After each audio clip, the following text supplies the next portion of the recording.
So we finally arrive at Tethys. Now let's learn a proper way to descend into the moon and land our ship on its surface. Simply landing on a surface is not hard. Approaching a target that is on the surface is a little bit more difficult, but we'll talk about that a bit later. Now, do you see the green circle that is engulfing the entire moon?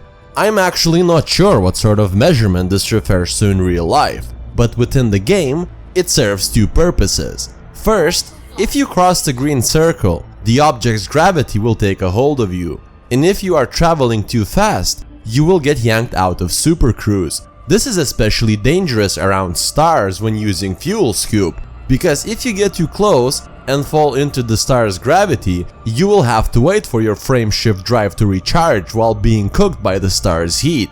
So this is a very good indicator as to how close you can get near. Now, the second thing the circle tells you is how strong the object's gravity is. It's especially visible around white dwarfs, but basically, the further above the object's surface this green line is, the stronger its gravity is. In Tethys' case here, without looking at anything else, I can already tell that the gravity will be very low. I start by parking myself close to the moon and scout the surface for a good landing spot. Since we have no particular targets to find, we might as well land on the illuminated side and somewhere exciting, like one of those craters.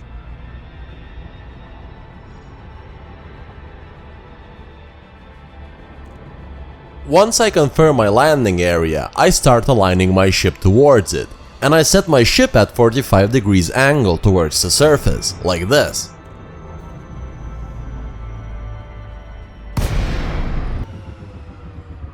Nice and easy insertion, and we get awarded with a fantastic view of Saturn.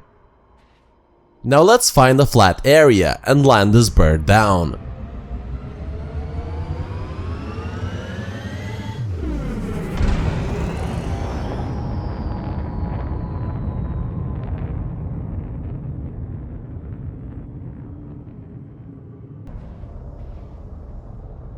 When you get close to the ground, your radar will switch to terrain mode, letting you see the ground beneath you better. You must then deploy your landing gear. Once fully deployed and you are above flat suitable ground, a blue circle will appear beneath your ship, indicating that you can now land on the slot.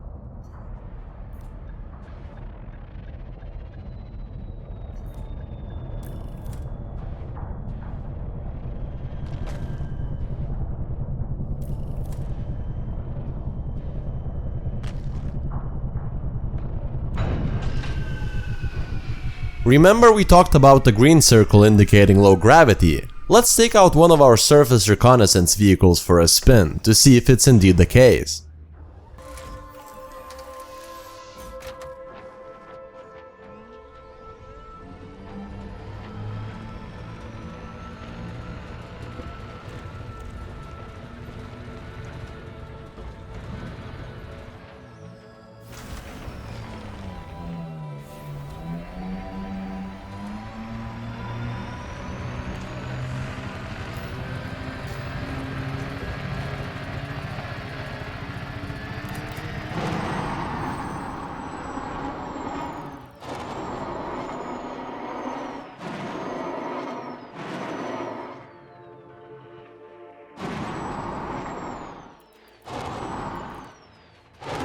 Yup, pretty darn low.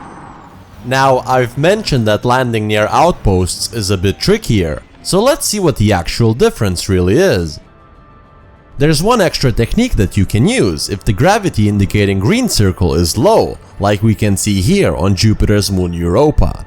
Now this may look scary, but we are going to accelerate straight down towards the outpost. Let's see what happens.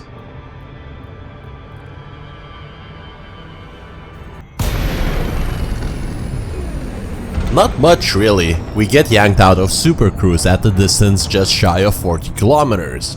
Which is fine, 1 minute flight and we will arrive at the outpost. I sometimes use this method if I over-accelerate, but this is more of an emergency solution.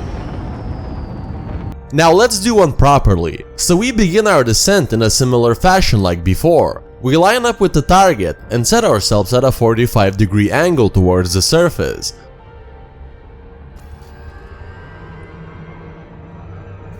Upon crossing the gravity circle, we begin our glide. While you are gliding, aim straight towards your target. Disregard the impact warning on the top right corner. Once you get close enough, the computer will automatically stop the glide and normalize your speed upon arrival.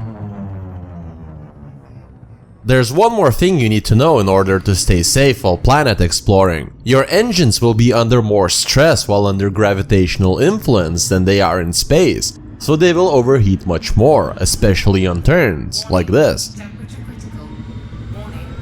Also, you can sometimes find yourself in a situation where you build up so much momentum towards the surface that your engines are simply unable to lift your ship up, and you end up literally falling, which can cause you to crash violently and even get killed on impact.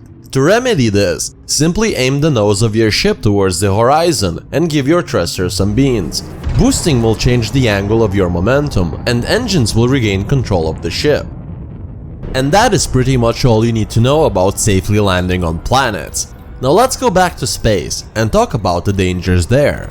Most common way to find yourself in danger while supercruising is to get interdicted. NPCs will announce the interdiction beforehand in the form of a message on the top left corner. Police ones will be in red, so if you are not doing anything illegal, feel free to submit. Most of the time it will just be a routine check. If the text is in regular color, then it's a pirate, or in my case, a bounty hunter who followed me into the solar system.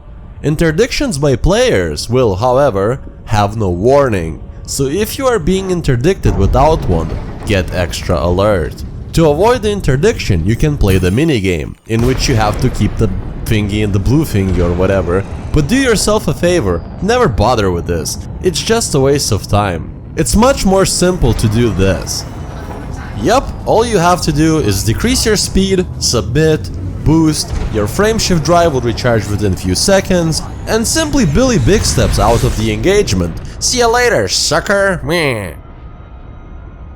So the next thing that I want to show you are the navigation beacons. These things can be found in every inhabited system, and as far as I'm concerned, they have three main functions. Number 1. If you have a mission which states that your target is somewhere in a system, scanning the navigation beacon of the said system will reveal the target's location. Number 2. There are always NPC ships in the navigation beacon's instance, and it's a pretty good place to find, for example, rival agents for power play, wanted NPCs and punch their tickets for bounty, or simply pirate some transport ships if you're into that sort of thing. But keep in mind that it's best to find an anarchy system for this, since killing ships in an anarchy system will not earn you any bounty. And number 3, scanning beacons will give you information about the local celestial bodies, so if you haven't brought a discovery scanner and entered a system with no exploration data, check and see if it has a navigation beacon. If so, simply scan it, and all objects within the system will be revealed to you. Next thing on the agenda are the unidentified signal sources. You'll need to be able to find these if you are looking for certain data, unknown fragments for Professor Palin, or simply scavenging for shipwrecks. And I'll show you the exact steps you need to take to find plenty of them and every time. Step 1. Set your distance from the system's star between 1000 and 1500 light seconds. This is the so-called sweet spot within deep space. Now, using your targeting HUD, position your ship in a way that will place the star directly on the right or left of your targeting circle. Now simply start moving forward slowly, keeping the star on the targeting circle's edge, occasionally adjusting inwards, and you will be able to orbit the star without straying off course. Unidentified signal sources will always appear in the front of your ship, so keep your eyes open. But if you miss one, don't worry, you can also monitor them on the contacts panel. And in no time at all, we find our first one. Meh, it's a degraded emission signal. Pretty much the worst you can find out here. Let's see if we can find something better.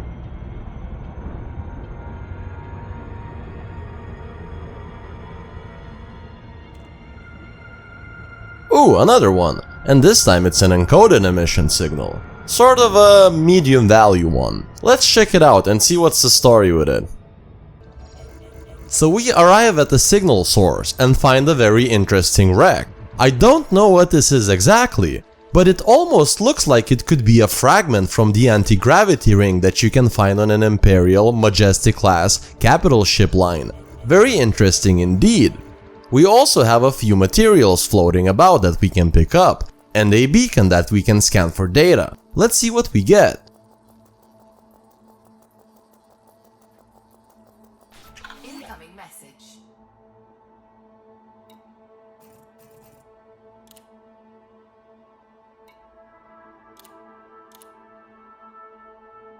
Nothing too valuable, but these can be used for engineering here and there, so good enough. Moving forward, this is one of the most embarrassing rookie mistakes that I personally kept doing until I was pretty much combat rank elite. I don't want to talk about it, okay?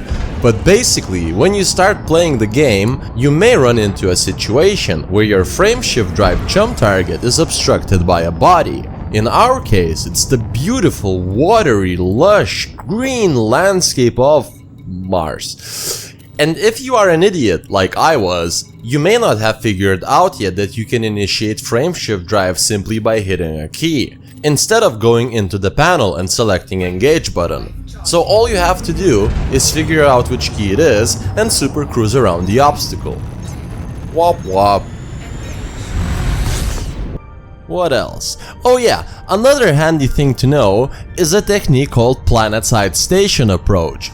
If you are smuggling or have illegal goods on your ship, or have a passenger on board that doesn't want to be scanned, this is a very good way to minimize your chances of getting scanned by the police. Every single station in the game is tidally locked to its celestial host. A tidally locked object, for example our own Earth's moon, will always show the same side towards its host.